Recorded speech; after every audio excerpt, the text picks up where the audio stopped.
So yeah, after a few days of listening, or probably like I think almost a week, and yeah, the Chopin has been released, and they are priced at $200.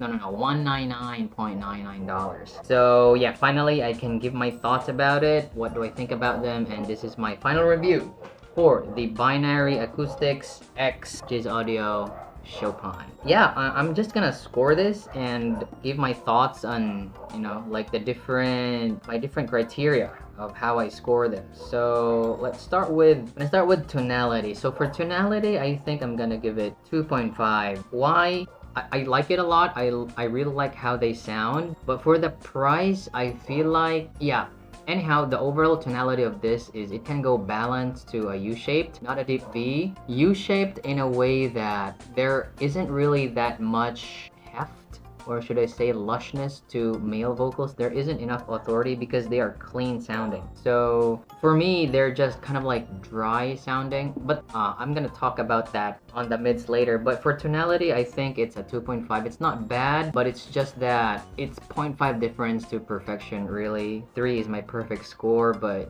for me, there's something about the lower mids that it's not there for my preference. But still, I do find the tonality of this really, really pleasing. And I think most of the sets that has a tuck, I gave it 2.5. They're not really perfect, except for the Tanya DSP. I think I gave a 3 on that. But anyhow, so that's 2.5 for the tonality. For the bass, man, I give it a 3. Solid 3 for the bass. It's so good. It's very fast, very quick, really, really textured. You got sub bass that has macro dynamics, man. It's crazy. It's like you're in a club. It's so enveloping, you know what I mean? It's really amazing. Like, I thought I'm not gonna like it, like especially for metal, but when I was watching, like listening to Hanabe, it's a Japanese metal band, all girl band, all women, man, do they, oh my god, it's so good. It's so good. Like the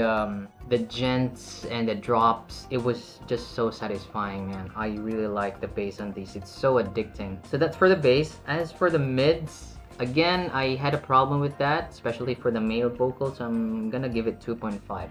Definitely, they're not average. I cannot say it's a 2, and at the same time, I cannot say it's a perfect 3. They do sound good on female vocals, but there's this quality to it that sounds kind of like dry. They're not clinical in a way, just a bit lacking in emotion, to say the least. Kind of like that. It's like, yeah, they're clean sounding, so it's so hard to balance clean and organic sound. It's either or for me. It's really either or. So it's either organic or clean sounding. This falls in the cleaner sounding presentation. And for my preference, I actually prefer a more organic sound, a more realistic timbre and presentation. So mid for me is 2.5. For the treble, I'm gonna give it a 3. If you've seen the graphs, if you look at the graph, they're actually very smooth. And I'm very particular about cymbal timbre because most of my tracks include cymbals and metal and alternative rock. Yeah, I mean, it's a 3. It's actually a perfect 3 because more doesn't really mean better for me. Like, if you find this dark sounding, I don't know, maybe it's because of your age, but for me, this treble is actually enough. Yeah, I can see how people say it's very safe, but it's actually just enough for me. I can turn up the volume without getting fatigued. Cymbal timbre is fine. I didn't notice any weird BA timbre. Or for the price, man, of course there are other, like of course the cadenza, like TOTLs, they perform better, but man, for $200, man, like give me one IM that has this kind of sound. Or maybe I haven't heard it. Maybe you've heard more. Please do tell me in the comments. And for technicalities, also I give it a 3. Why? Because again, I think that as I mentioned in my first impression video, I said that the center imaging on these is really dead center for me. And I don't know, like I know that it's kind of like subjective, staging is subjective, it doesn't exist, or people might say that, but it's easier for me to imagine space, because when you can when you can distinguish layering and separation of instruments, then that means that you can also perceive space. So perceived space for me on these is quite proportionate.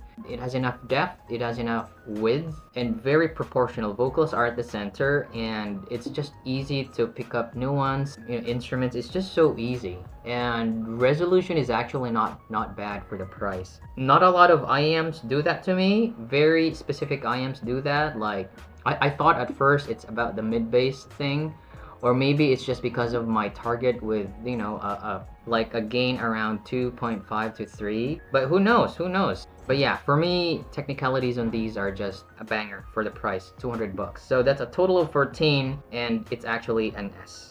Yeah. Onto comparisons. Now, like, why is this an S ranker? So you might be thinking that, you know, I'm shilling because, you know, I know Timmy. I told Timmy I'm gonna be brutally honest. I'm gonna be writing my written review as well. I'm gonna put there all the cons that I can point out.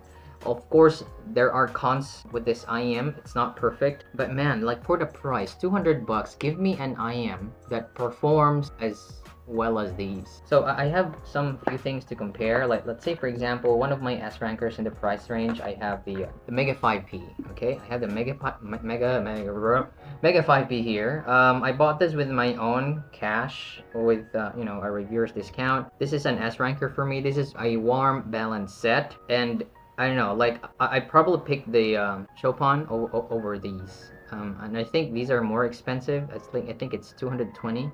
This one's like, you know, like $20 cheaper. Of course, the Mega 5P is still good if you want, like, this is the complete opposite. The signature is the complete opposite, because this one here is, you know, clean sounding. However, this one is lush sounding, organic sounding, like all the wet you need. You get it with the Mega 5P. So, but just, you know, like pure sonic performance, I think I'm gonna pick the Chopin on that. Another one, I don't have it with me, but the P5s. I'm pretty sure a lot of people own the P5, the AFUL Performer 5s. It's not an S ranker for me, but I'd choose this one easily.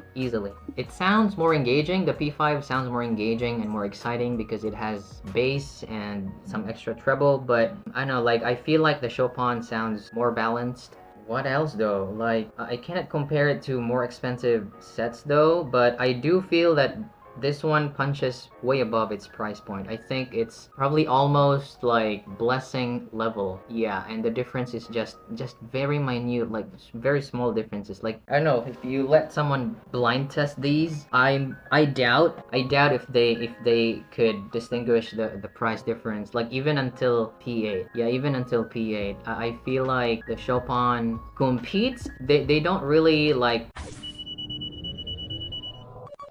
they don't outperform. Okay, that's the word. They don't outperform those sets like the Blessings or the Blessing 3 or even the P8s, but it's there. Like, it's competing with them for me personally.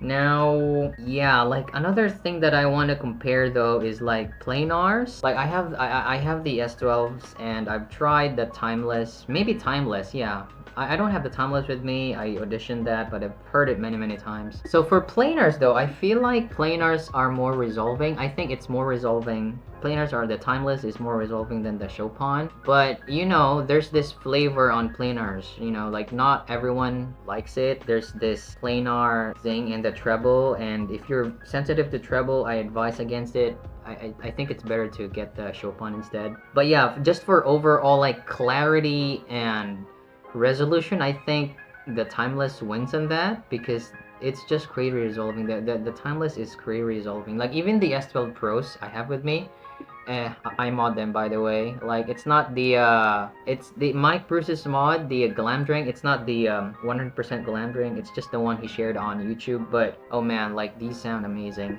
But for a hybrid, like 1DD3 BAs, man, like, yeah, the tonality it's almost natural sounding. So if it was natural sounding, if there were like a bit of mid bass or lower mids, this could have, you know, sound natural, and it could have given this like a perfect 3 on tonality. But no. The other one, what's that? The DUNU FALCON Ultra. I don't have it with me. It's on tour now, but Oh man, it's tough. It's tough. That one's more expensive. I think it's 270, 260. This one's 200. Yeah, man. Like, I like that a lot. I like that a lot. It's a balance set, U or V. It's not a V, but yeah, there's some mid bass in there. That sounds more organic to me, and the treble is also very good, like very crisp treble. The Chopin doesn't have that. It's just clean sounding, really, like clean and fun. Like, I don't know, like I cannot think of any IM that is clean and fun at the same time. Or maybe I have. Oh, the Hype 2, the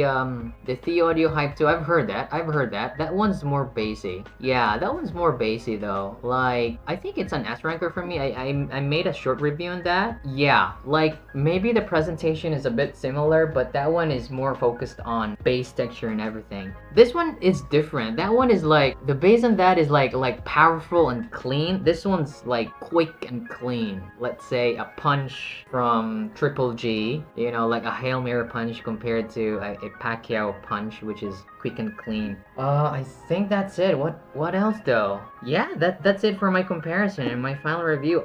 All in all, I really like this set. It's always in my bag, and like I can listen to this for like a whole week and not even needing to switch to other IMs, because it gives me that feeling of satisfaction. Should I say that?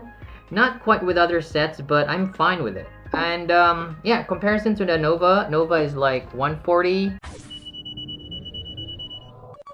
I think I made a lot of videos about that already. Yeah, if you don't like bass, like you want a cleaner bass, maybe you pick the Nova. The Nova also sounds good actually. It sounds also balanced, but there's something about its whole signature that it doesn't click on me. Although they sound good. This will rank, course, maybe an A, but I'm not sure if it's an S though. But I don't know, like the timing of arrival is just, the Nova of course looks better. For me personally, I dig the blue one, but I know man, like there was a time when I was taking with me both, like the Nova and the Chopin, and like I find myself grabbing the Chopin most of the time, because when I switch to Chopin, I feel like it's just more, you know, resolving and much cleaner sounding. This is cheaper, it's understandable, so if you're in a budget, don't want bass, then get the Nova. If you have the cash and you want bass and, you know, overall fun and clean, congrats to me. I really like this set, man. Let's talk. When I get to Japan, let's talk, man. Like,